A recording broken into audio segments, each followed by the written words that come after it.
Pemirsa, masih bersama saya Rahayu Japar dan berikut kembali kami sampaikan berita Mataram hari ini. Ratusan calon jamaah haji berusia lanjut di NTB siap berangkat ke Tanah Suci tahun ini. 3 pemuda ditangkap polisi di Mataram karena mencuri belasan karung bawang putih.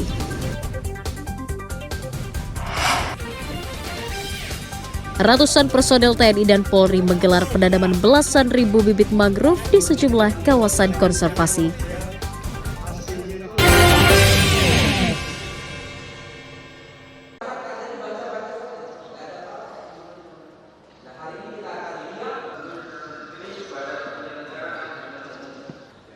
Ribuan daftar pemilih sementara hasil pencocokan dan penelitian data pemilih di Kabupaten Lombok Timur tidak memenuhi syarat yang ditetapkan KPU. KPU setempat mencatat dari total 997.544 data pemilih sementara yang terkumpul, 8.662 pemilih harus diverifikasi ulang. Selain telah meninggal dunia atau pindah alamat, KPU menemukan juga sejumlah pemilih memiliki data ganda serta telah menjadi anggota TNI atau Polri. Verifikasi data ulang akan dilakukan untuk memastikan jumlah daftar pemilih sementara yang bisa masuk DPT dan mendapatkan hak suara. Para pemilih nantinya akan mendapatkan hak suara melalui daftar pemilih tetap, DPT tambahan, dan juga DPT khusus. DPS HP kita adalah 988882, yang mana ini mengalami pemutahiran, penyesuaian.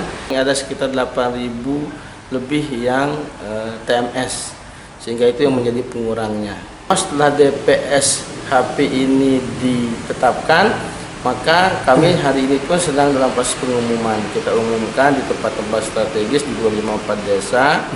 Penetapan DPT akhir akan diumumkan KPU di masing-masing kabupaten pada akhir Juni 2023 sebagai acuan jumlah pemilih yang akan menggunakan hak pilihnya pada pemilu 2024 nanti. Mutadun melaporkan dari Kabupaten Lombok Timur.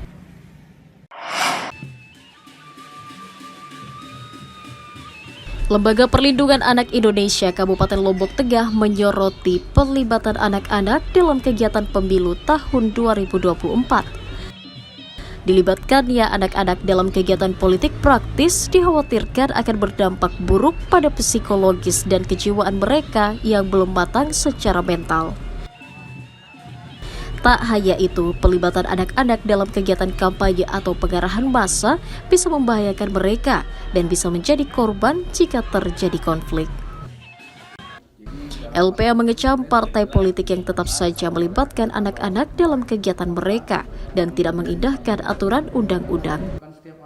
Salah satu partai mengusung calegnya ke KPU dengan konvoy dan ada anak-anak di situ yang terlihat jelas menggunakan simbol partai, tidak pakai sandal, tidak pakai alas kaki, membawa bendera. Di situ sebenarnya sudah terjadi potensi untuk anak itu menjadi korban. Yang pertama, ketika proses kampanye itu terjadi, ada proses konflik yang bisa terjadi di situ. Ada konflik kerusuhan itu di jalan raya. Dan ada potensi-potensi orang-orang dewasa yang memang bisa menjadi faktor anak-anak itu menjadi korban kekerasan. Untuk meminimalisir terlibatnya anak-anak dalam kegiatan pemilu, LPA Lombok Tengah akan bersurat ke seluruh partai politik yang menjadi kontestan pemilu.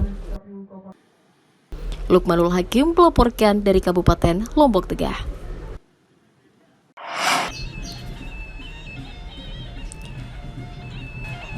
Komisi Pemilihan Umum Kabupaten Lombok Tengah menyatakan seluruh berkas bakal calon legislatif dari 18 partai politik telah memenuhi syarat untuk dilakukan verifikasi. KPU selanjutnya akan melakukan penelitian dan validasi dokumen persyaratan bakal calon yang telah dimulai tanggal 15 Mei hingga 23 Juni mendatang. Verifikasi diperlukan untuk memastikan kebenaran dan keabsahan persyaratan dokumen para bakal calon agar tidak menimbulkan polemik di kemudian hari. Bagi dokumen bacalek yang belum lengkap, KPU akan memberikan waktu untuk memperbaiki selama 14 hari, mulai tanggal 26 Juni hingga 9 Juni 2023. Kami akan melakukan sekurangnya ada 2 perlakuan yang akan kami lakukan, yaitu menguji kebenaran dan menguji keabsahan dokumen.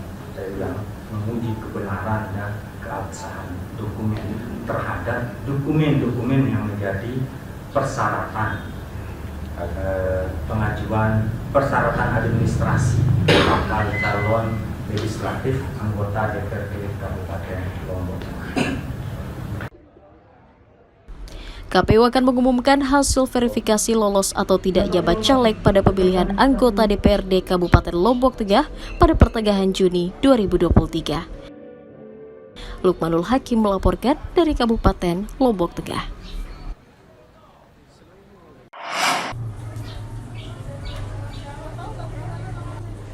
Harga bawang merah di sejumlah pasar tradisional di Kabupaten Lombok Timur masih mahal hingga sebulan usai Lebaran Idul Fitri.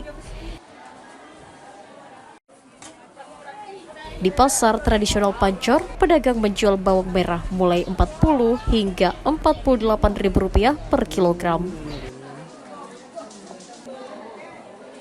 Mahalnya harga bawang merah akibat minimnya pasokan bawang dari petani lokal karena diduga dijual keluar daerah.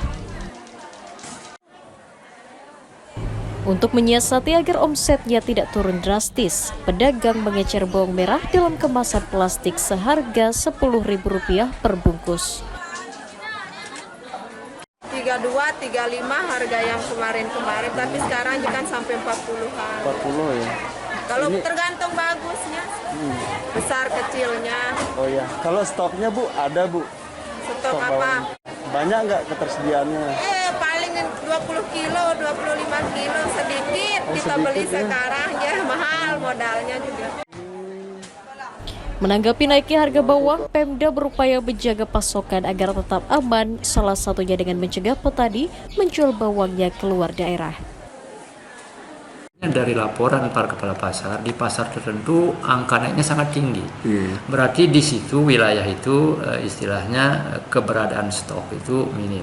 Tetapi ada juga di pasar tertentu yang kita lihat harganya masih stabil. Nah, ini kita coba akan koordinasikan untuk mencoba di tempat pasar yang dia memang ketersediaan stoknya itu bagus, kita arahkan juga ke pasar-pasar yang limit stok sehingga kestabilan daripada harga di tiap pasar itu bisa terkendali. Pemda juga berjanji akan kembali menggelar operasi pasar untuk menormalkan kembali harga pangan termasuk bumbu dapur agar tidak memberatkan masyarakat. Muhtadin melaporkan dari Kabupaten Lombok Timur.